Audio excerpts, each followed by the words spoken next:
Le 29 août 1947, à 19 heures, Jésus dit « La vengeance de Dieu, c'est le pardon.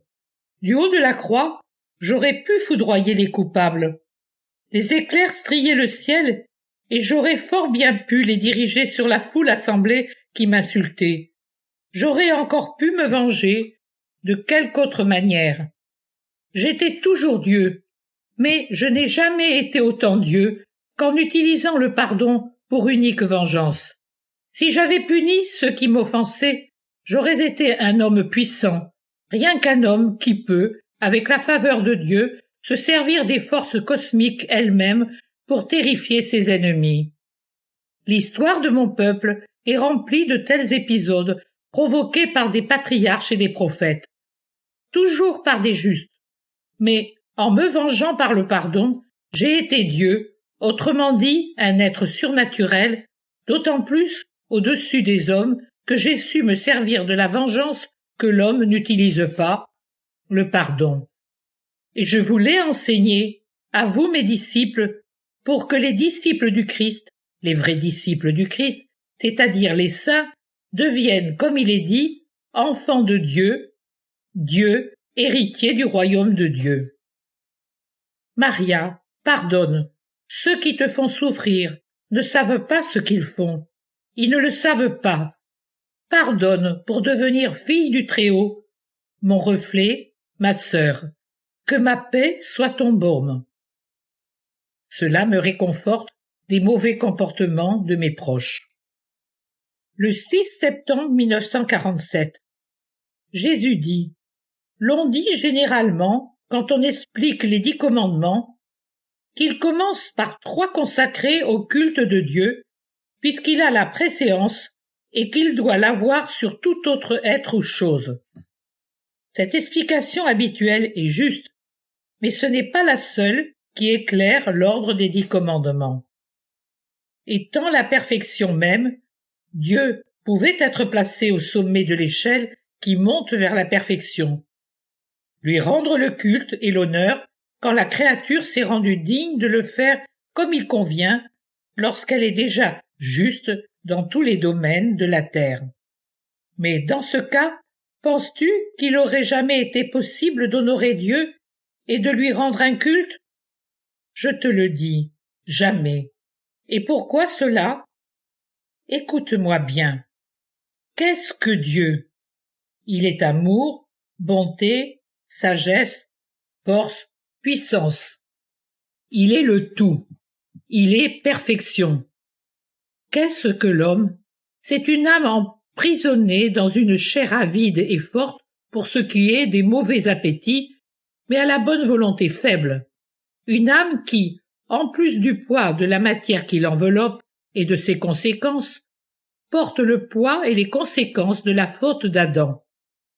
Car si cette dernière est effacée en tant que tâche et abattue en tant qu'obstacle pour céder la place à la grâce, elle garde ses incitations et reste assaillie par les vents du monde et de Satan. L'homme est faiblesse, égoïsme, ignorance, impuissance, imperfection. Il l'est en dépit des dons gratuits de Dieu, car, en général, il n'utilise pas ces dons puissants avec une volonté intelligente et aimante. C'est pourquoi il reste inactif, stérile. Par son indolence, son insouciance, son incrédulité ou sa haine de Dieu, le mal extrême, l'homme rend stérile ses puissants levains, ses remèdes forts, ses germes vigoureux. Il les emprisonne, les bâillonne, les piétine, les foule aux pieds, les repousse. Par là même, il en repousse le donateur, le Dieu un et trine. L'homme qui s'est séparé de Dieu n'est rien et ne peut rien. En effet, l'union à Dieu est vie, puissance, force, sagesse, tempérance, justice, prudence, bonté, miséricorde, charité. En d'autres termes, c'est être enfant de Dieu en ressemblant au Père par l'Esprit et les vertus. Sans Dieu, l'homme ne peut être qu'un animal sauvage. Plus qu'un animal, un démon. Car l'animal se laisse dominer par l'homme, il s'apprivoise, il plie sous la puissance qui s'appelle homme.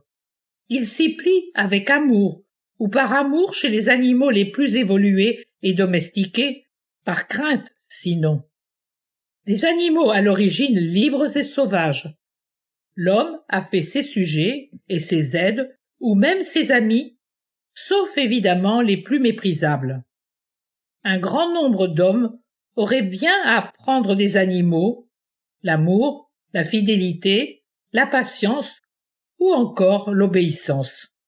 Les animaux savent donc aimer et obéir, être fidèles. Mais il arrive souvent que les hommes ne sachent pas se soumettre à la puissance qui a pour nom Dieu. Ce sont donc des démons, puisque seuls les démons sont de perpétuels rebelles. Les hommes ne savent pas se soumettre, je dis. Ah, Dieu ne vous impose pas de plier l'échine sous lui. Il vous exhorte à vous jeter dans ses bras paternels. Il ne s'agit pas de céder sous le bâton, le fouet, le joug ou les rênes comme les animaux, mais sous l'amour, la caresse de l'amour de Dieu. Vous soumettre sur son cœur de père, l'écouter quand il vous dit ce qui est bien et ponctue ses paroles de caresses et de grâce. Pourquoi ne faites-vous pas ce que l'animal sait faire pour celui qui l'apprivoise ou l'aime? La puissance et la perfection de l'homme sont grands en comparaison de l'animal. Mais la perfection et la puissance de Dieu sont infinies en comparaison de cet atome qu'est l'homme, qui lui-même ne doit son importance par rapport à l'animal qu'à l'âme qui lui vient de Dieu. Et il ne peut devenir grand aux yeux de Dieu que dans la mesure où il sait rendre son âme grande en la recréant dans la perfection. Ceci dit, j'en viens à la leçon sur la sage justice de Dieu et sur sa bonté paternelle lorsqu'il exige de l'homme la perfection envers Dieu en premier lieu, puis celle à l'égard de son prochain. Au-delà de la juste règle de la préséance à laisser à Dieu dans le culte qu'il faut lui rendre, l'ordre des 10 commandements est dû à une pensée parfaite d'amour paternel de Dieu pour les hommes, qu'il désire voir éternellement bienheureux dans son royaume. Quand l'homme met en pratique les 3 premiers commandements, il aime Dieu, par conséquent il vit en Dieu et Dieu en lui, vivant, ainsi de la vie même de Dieu qui communique la plénitude de ses dons à l'enfant en qui il demeure. Les hommes peuvent accomplir la justice de leur côté le plus rebelle, leur côté humain. Reconnaître en Dieu le seul Dieu, l'honorer, le prier, ne pas s'adonner à l'idolâtrie, ne pas blasphémer le saint nom de Dieu, sont des actes spirituels. Et l'esprit, l'âme, a toujours une plus grande agilité à accomplir ce qui lui est commandé, ce qu'elle sent être juste, ce qu'elle sent instinctivement, spontanément, devoir donner à son Créateur qu'elle sait exister comme être suprême. Je t'ai expliqué cela en son temps, en réponse aux objections sur le souvenir qu'ont les âmes de Dieu. Mais la chair, la chair, c'est elle la bête rebelle et avide, c'est la matière la plus facilement excitée, intoxiquée et enflammée par la tentation, par le venin, par le feu du serpent maudit. Et pour savoir résister, elle doit être soutenue par une âme forte, forte de par son union à Dieu. Je l'ai dit, si vous ne savez pas aimer Dieu, comment pourriez-vous aimer votre frère? Comment, si vous n'aimez pas le très bon, le bienfaiteur, l'ami, sauriez-vous aimer l'un de vos semblables qui sont si rarement bons, bienfaisants, amis? Humainement, d'homme animal à homme animal, cela vous serait impossible. D'ailleurs, si vous n'aimez pas votre prochain, vous n'aimez pas Dieu. Et si vous n'aimez pas Dieu, vous ne pouvez entrer dans son royaume. C'est pourquoi le Père vous enseigne à l'aimer, lui d'abord. En maître très sage, il vous entraîne, vous éduque et vous fortifie dans l'amour en se donnant lui-même à aimer, lui qui est toujours bon. Ensuite, une fois que l'amour vous a uni à lui et a déposé en vous l'inhabitation de Dieu, il vous pousse à aimer vos frères, votre prochain.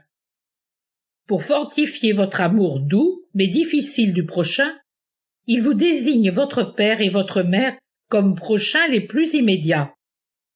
L'homme, qui après Dieu sait aimer parfaitement ses parents, pourra facilement se retenir plus tard d'être violent à l'égard des autres, voleurs, fornicateurs, parjures, envieux de la femme ou des biens d'autrui. As-tu compris, mon âme, quel est le mouvement d'amour de Dieu dans la disposition des 10 commandements? Vous aider, vous donner le moyen d'être en lui et lui en vous, parce que cette union procure à votre âme une force telle qu'elle peut toujours vaincre la chair, le monde et le démon. Grâce à cette victoire, elle pourra parvenir au triomphe du ciel, à la jouissance de Dieu, à la vie éternelle, à ce temps et ce lieu merveilleux où il n'existe plus ni combat ni commandement, mais où tout ce qui était effort ou souffrance est dépassé pour ne plus laisser que la paix, la paix, la paix.